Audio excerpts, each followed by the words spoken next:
Hi everyone, welcome back to my Yu-Gi-Oh! The Eternal Duelist Soul Let's Play. And today it's time for the weekend duel. And that's because I did a few off-screen duels and today's Saturday, which means it's time for the tournament. And let's see who my opponent will be. Oh, I see, so I've got Bakura. Listen, I'm not going to lose. I want those new cards just as much as the next guy. So, my scissors beats his paper, and I'm going to go first in the duel. So I draw.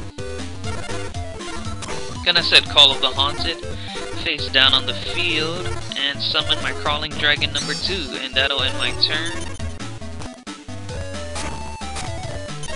Alright, Bakura sets a monster and a face down card. I'll summon another Crawling Dragon number 2. And he has Trap Hole, so my second dragon was destroyed. So now Crawling Dragon attack his face down defense monster. It's the 13th Grave, which is a weak zombie monster. So Bakura has nothing better to do but to hide behind his weak defenses.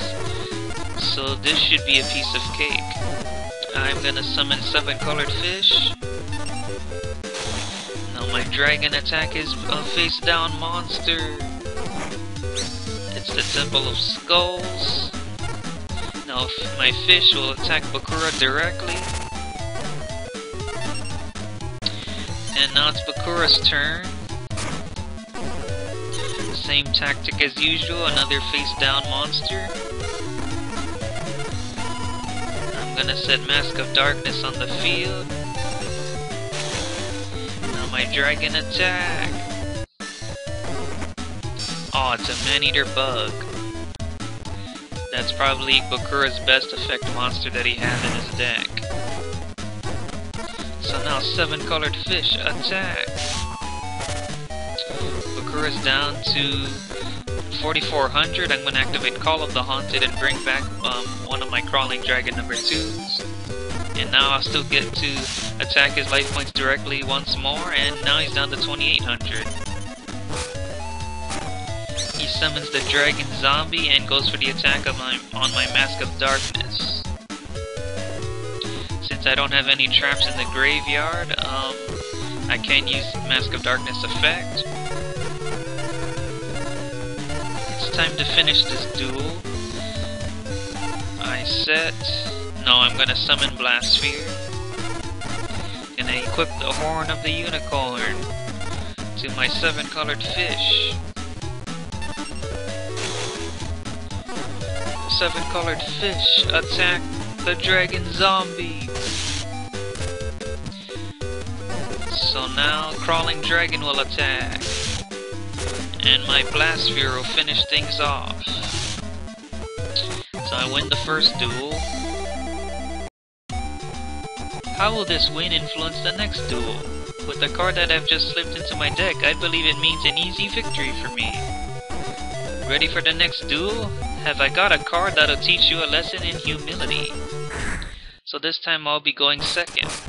So let's see what kind of changes Bakura made to his deck. And same first turn as last time, face down card and face down monster. Gonna be setting my Fairy's Hand Mirror face down. It's one of the new cards added to my deck. Switch the opponent's magic card effect that specifically designates one monster as a target to another correctly targeted monster. So I can reverse the effects of, say, like a spell card like Change of Heart or Fissure. So now I'm going to be summoning my Neil, the Magic Swordsman. So that's good, he didn't activate any trap holes. So I'm gonna attack his face down monster, but it's the Castle of Dark Illusions, which has a defense of 1930, so I won't be able to destroy that yet. So I have to end my turn. He summons Dark Elf and attacks my Neo the Magic Swordsman by paying 1000 life points. So he must have added Dark Elf and Castle of Dark Illusions to his deck. And so I'm I'm gonna be reborning a monster so I can summon my Summon Skull. I'm gonna bring back Neo the Magic Swordsman, but he chained it with his Magic Jammer, so I won't be reborning my Neo after all.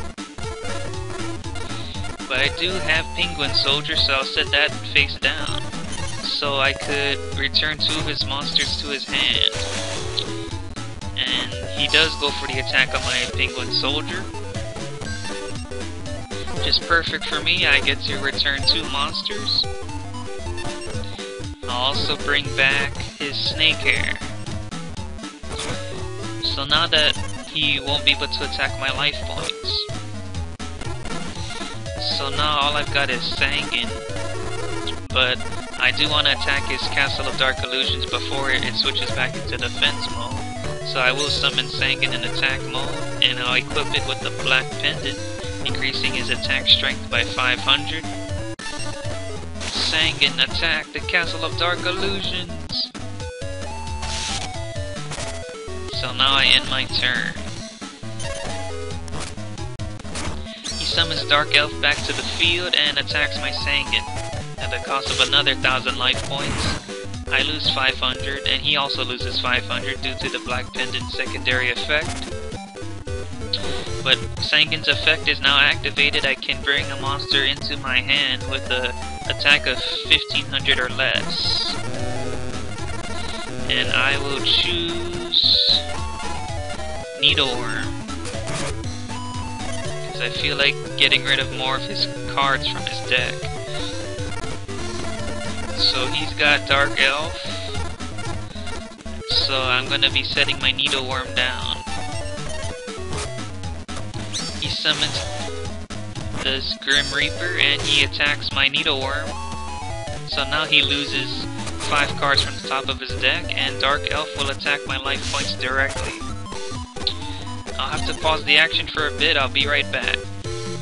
Alright, I'm back. Sorry for the delay. I had to take a phone call. But anyways, I draw my next card. Now let's see what I just discarded due to my Needleworm's effect. Trial of Nightmare, Fire Reaper, Dark Hole, Yoranzo, and Dark Elf. That was excellent, especially Dark Hole. So he's got 2 monsters on the field. First I'm going to activate my Swords of Revealing Light to stop his Dark Elf from attacking me, since it's the strongest monster on the field. And any one of my monsters can defeat his Grim Reaper. So I'll be summoning my 2-headed King Rex to easily take out his Doku Roizo the Grim Reaper. So I end my turn.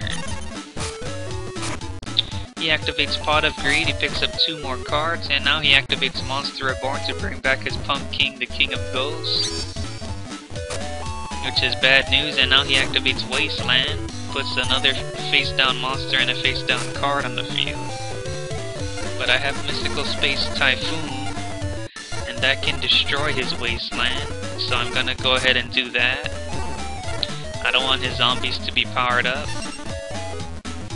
So I'm glad he doesn't have a Magic Jammer. So now I can bring out my Summon Skull so it could be stronger than his Dark Elf. So I distribute my 2-headed King Rex and summon my Summon Skull.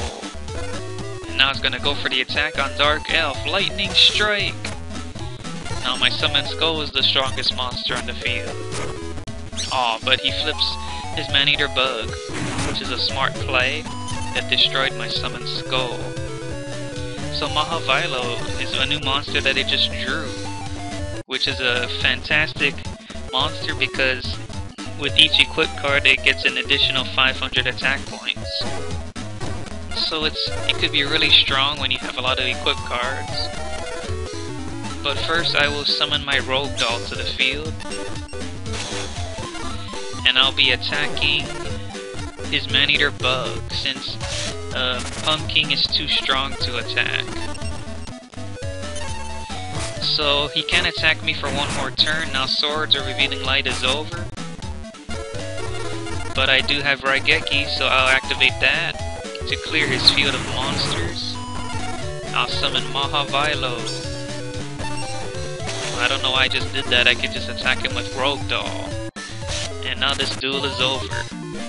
So I beat him in 2 out of 3 in this match. I lose, you're really good, aren't you? I have to get my hands on one of those upgrade packs and improve my deck.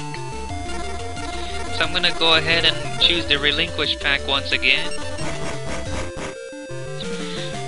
The Reliable Guardian. Increase one monster's defense by 700 points during the turn this card is activated. So it's similar to Rush Recklessly, but it increases defense instead of attack. Final Destiny. Discard 5 cards from your hand to destroy all the cards on the field. Not too bad. It could help in certain times. Penguin Knight. Giant turtle who feeds on flames. No, it's a pretty weak 5-star monster. And Griggle. When this card is face up on the field and control shifts to your opponent, you gain 3,000 life points. This effect can only be used once as long as this card remains face up on the field.